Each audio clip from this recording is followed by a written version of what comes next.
सोचिए, जिस सोने को आपके दादा दादी कभी 100 रुपए प्रति ग्राम खरीदते थे, वही सोना आज 1.5 लाख रुपए प्रति 10 ग्राम तक पहुंच चुका है। सिर्फ 4 दिनों में सोना करीब 5,000 रुपए महंगा हो गया और चांदी ने तो 14,000 रुपए तक की उछाल लगा दी। क्या ये सिर्फ शुरुआत है? क्या सोना फिर से रिकॉर्ड तैयार करेगा या फिर ये तेजी एक जाल है जिसमें फंसकर लाखों लोग नुकसान उठा सकते हैं? आज की इस रिपोर्ट में आपको ये कहानी पूरी विस्तार से बताएंगे। नमस्कार, मैं हूं आपके साथ जया मिश्रा।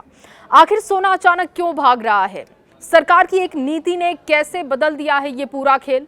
क्या अभी सोना खरीदना चाहिए? क्या आपको अभी इंतजार करना चाहिए?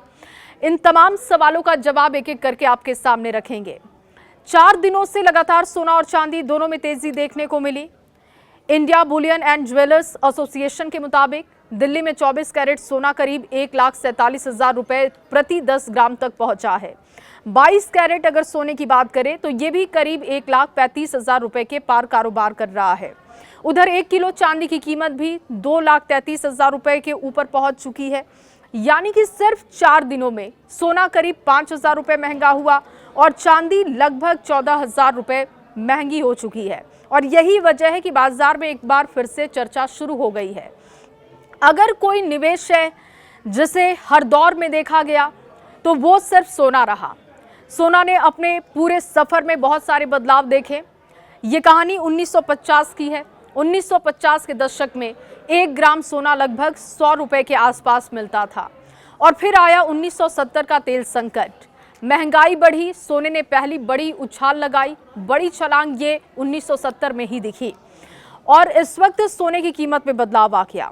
फिर 1980 में कीमत 3,000 रुपए के आसपास पहुंच गई। 1991 में भारत आर्थिक संकट से गुजर रहा था। रुपए का अवमूल्यन हुआ, सोना 4,000 रुपए के पार निकल गया। और फिर आया वो 2008 का दौर। पूरी दुनिया आर्थिक मंदी से जूझ रही थी। शेयर बाजार टूटते जा रहे थे। लोगों ने सुरक्षित निवेश ढूंढना भी शुरू कर दिया और सबकी पहली पसंद सोना बन गया। यहीं से शुरू होती है गोल्ड की सबसे लंबी रैली। 2020 की बात करते हैं। 2020 कोरोना महामारी, फिर रूस यूक्रेन का युद्ध आता है, फिर महंगाई बढ़ती है और सोना रिकॉर्ड पर रिकॉर्ड बनाता चला जाता है।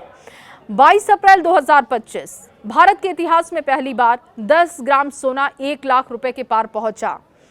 2026 की भी बात करते हैं, इसने 1.5 लाख रुपए का आंकड़ा भी छू लिया।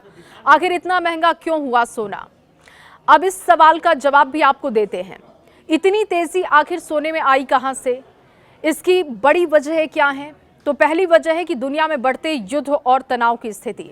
जब भी दुनिया में अनिश्चितता बढ़ती है, लोग शेयर बाजार छोड़कर सोने में पैसा लगाना शुरू कर देते हैं।